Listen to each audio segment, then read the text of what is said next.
i-investment ko na rin kasi ito. Kasi alam nyo, yung Chanel, twice a year nagtataas yung presyo. Kaya, pag bibili ako ng bag, I make sure na hindi ko malulugi. Kailangan may profit pa rin ako. So, yeah.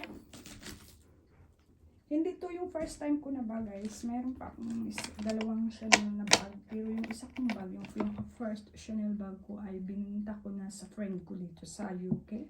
Kasi nga, nasira kasi yung, ano kasi yun, yung parang button lang. Hindi siya interlock na katulad nito na ikot-ikot.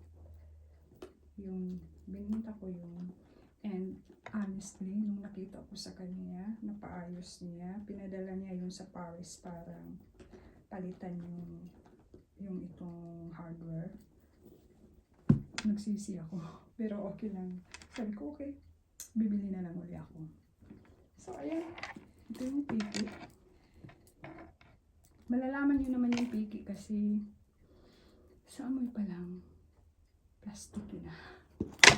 Pag leather, talagang, uy, ano ka, may leather din na ano ha, piki. Pero makikita nyo naman guys. Alam mo, pag mayroon ka talaga original na bag, alam mo at malalaman mo na talaga pag fake. You know what I mean? Kasi parang iwan ko, makifeel mo siya. Iba iba pag original eh.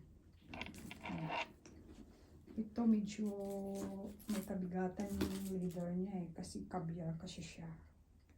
Ayan. At the back, may package siya. Yung tinatawag nilang Mona Lisa Smile. Ang ganda nito. Gustuhan ko to. Kasi marami akong malalagay. Ito naman, siguro maganda lang to siya pag may party. Mayroon kang occasion na pupuntahan ng nakadress ka.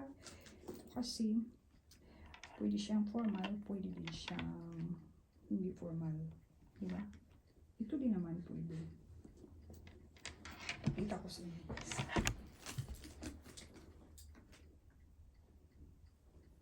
Diba? Pero ang kaibahan yung handle kasi niya is mahaba. So, ganyan ko na lang siya para gamitin.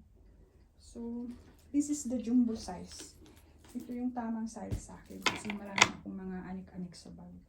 And this one, cellphone, mga ano-ano malagay na hindi malagyan ng marami. And of course, may fake one. Rugged to.